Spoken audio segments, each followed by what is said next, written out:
기준금리가 인하되고 이런 시기인데 어떻게 시중금리가 내려가는데 예대금리가 늘어날 수 있을까?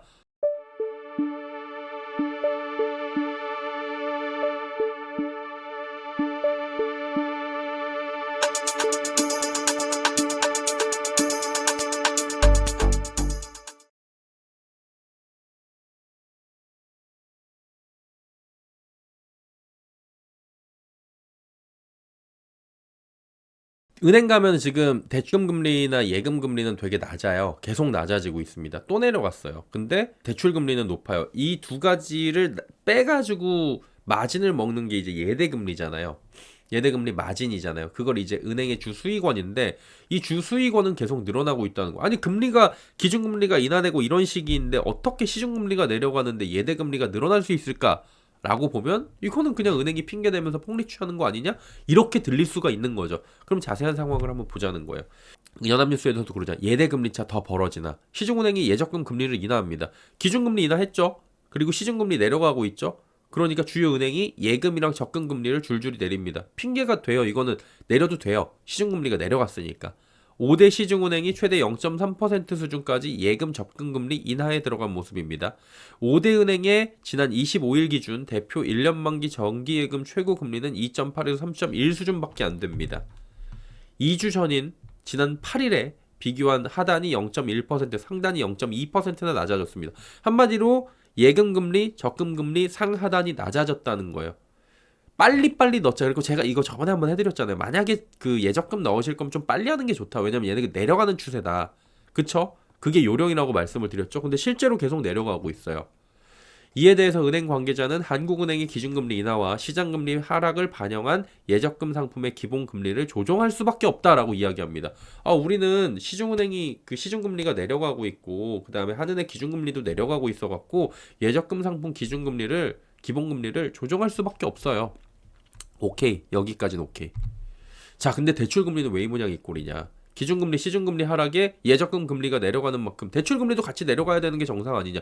다 연동되는 건데. 근데 현재 대출금리는 가계대출 관리 등의 이유가 있어요. 핑계가. 빠르게 떨어지기가 어렵대요. 그러니까 대출금리를 늘리면 안 되는 거야.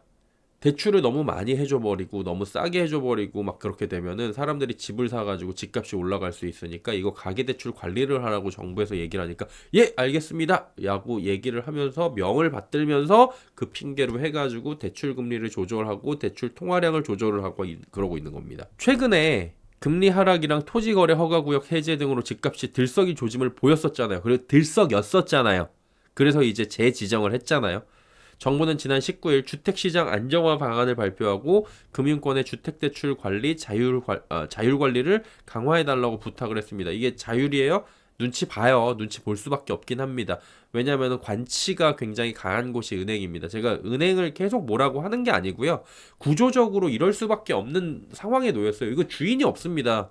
공적 자금이 엄청나게 투입이 돼 있는 곳이고 이거 IMF 때부터 해가지고 이거 여기 세금 안 들어가신 분들 안 계실 거예요. 저보다 높은 연배에서. 엄청난 공적 자금이 들어가고 있고 국민들이 이렇게 지적할 수 있는 부분이에요. 그 당시에 얼마나 도움을 받았는데 국민들한테. 그리고 주인이 없어요. 주인이 없다 보니까 그 라인이 지나고 나면은 또 바뀌고 그러는 문제점들이 상당히 많은 곳들이 은행 지주입니다. 은행 지주가 어떻게 돼요? 눈치를 보는 거예요. 정치권에. 이렇게 뭐 하라 그러면 알았다 그러고 그렇게 숙이는데 씩 웃으면서 그래 대출금리는 좀 안 내려도 돼? 그러면 예금금리 내리고 대출금리는 오히려 내비두면 예대금리 마진이 넓어지겠지구나. 은행은 이득이 계속 나는 겁니다. 이런 상황들이 지금 펼쳐지고 있다라고 보여지고 있는 거예요. 금감원도 1분기 자체 가계대출 관리 목표를 초과하는 금융회사는 개별 경영진 면담 초과 원인을 점검하고 관리계획 준수 유도할 것이라고 경고를 했습니다. 결국에 금융 소비자들이 대출 금리에 민감하게 반응하는 점을 고려하면 가계대출 관리를 해야 하는 은행 입장에서는 대출 금리를 큰 폭으로 내리긴 좀 어렵다라는 얘기가 나오는 거죠. 피해는 누가 봐요? 서민이 봅니다. 정부의 집값 잡기 명목으로 은행은 대출 금리를 쉽게 내리지 못한다고 이야기하고 있어요. 이 과정에서 대출 금리는 내려오지 않아요.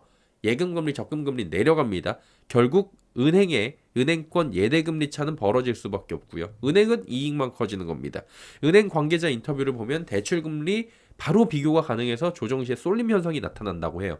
가계대출 관리 요구가 큰 지금 시점에는 대출금리 적극적으로 내리기 어렵다고 이야기하는 거고요. 그렇다면 예금 적금 금리에 특별 이자를 붙여주거나 이러면 되잖아요. 아니 왜 그거는 못 해주고 저거는 하고 막 이런 식으로 가냐는 거지. 대출 금리 인하 어려움은 정부 가계대출 관리. 그럼 예적금은 뭐냐고요. 실제로 지금 예대금리 차가 늘어났다는 게 이게 통계로 나오고 있잖아요. 0.03% 커졌다고. 이게 작은 것 같지만 이 불리는 금오름은 어마어마하다고요. 그리고 최근에 토지거래 허가구역 다시 재지정돼가지고 주택거래 안 되고 있으니까 그럼 낮춰주면 되잖아. 어차피 못 사는데 집. 안 그래요? 피해는 서민들만 보고 있는 이 아이러니한 이 슬픈 상황이라는 겁니다. 이거 대책 마련이 필요할 것 같아요. 저런 식으로 해갖고 눈 가리고 아웅식으로 넘어가는 거는 상당히 옳지 않다고 봅니다.